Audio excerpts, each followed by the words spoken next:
Olá, meus amigos e minhas amigas. A situação entre a Ucrânia e a Rússia continua a esquentar e as ameaças do lado russo têm ficado cada vez mais intensas, diretas e claras. Recentemente, autoridades russas disseram que estão prontas para reagir com força caso a Ucrânia receba autorização do Ocidente para realizar ataques em seu território com armas de longo alcance. E isso, segundo eles, poderia mudar bastante os rumos do conflito. Zelensky disse que seu plano de vitória depende dessa decisão dos Estados Unidos, o que faz todo sentido, já que a Ucrânia precisa de uma capacidade maior para limitar os ataques vindos de Moscou. Andriy Yermak, que é chefe do gabinete de Zelensky, foi ao Telegram hoje, sábado, e disse algo bem direto. Decisões fortes são necessárias. O terror pode ser parado destruindo as instalações militares de onde ele surge. Isso coloca ainda mais pressão sobre os aliados da Ucrânia, principalmente os países da OTAN, que até agora estavam hesitantes em permitir que Kiev usasse essas armas mais avançadas. Na verdade, eles temem que a Rússia veja isso como uma escalada descontrolada, o que é uma preocupação real. Mas aí é que entra o ponto. Não houve um anúncio oficial ainda, mas o vice-ministro russo das Relações Exteriores, Sergei Ryabkov, já afirmou que a decisão foi tomada e comunicada a Kiev. Veja o que ele disse. A decisão foi tomada. A carta branca foi dada e estamos prontos para tudo. Agora, gente, ele avisou que a resposta russa não será nada agradável.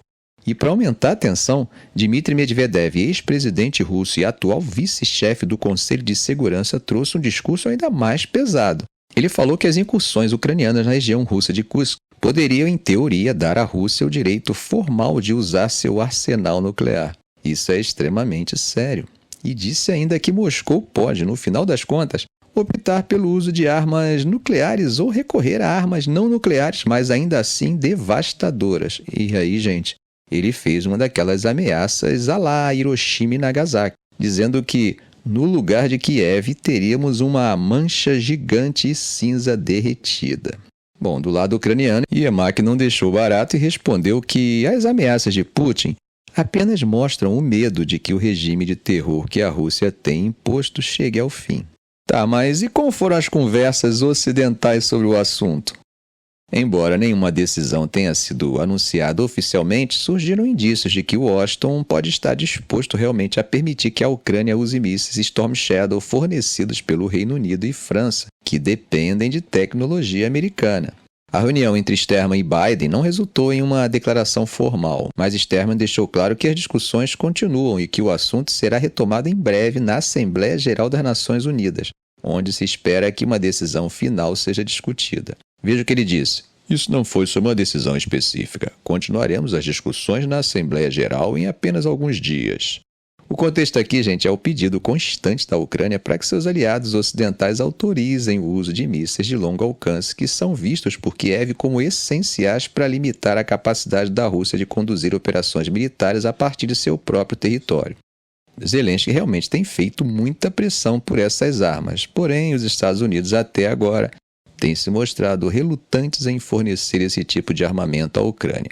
John Kirby disse antes do encontro entre Sturman e Biden o seguinte: não há mudança em nossa posição sobre a provisão de capacidade de ataque de longo alcance para que a Ucrânia use dentro da Rússia. E eu não esperaria qualquer tipo de grande anúncio nesse sentido. No entanto, gente, vale lembrar que, ao longo desse conflito, o Washington já forneceu várias armas que anteriormente havia declarado que não enviaria. E dentro do governo de Biden, há vozes pedindo que o presidente permita que a Ucrânia tenha acesso a mísseis de longo alcance como os ATACMS. Isso mostra que o debate dentro do governo dos Estados Unidos é real e continua a evoluir. Ainda assim, há uma consciência clara dos riscos envolvidos.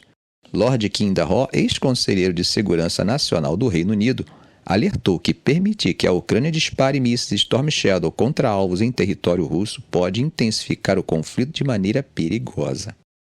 Dahok ressaltou que, embora Putin tenha feito várias ameaças no passado e não as tenha cumprido, o uso de armas de longo alcance dentro da Rússia poderia ser um ponto de inflexão. E ele advertiu o seguinte: se eles estão confiantes de que ele está blefando, tudo bem, mas ele está blefando até o momento em que não está.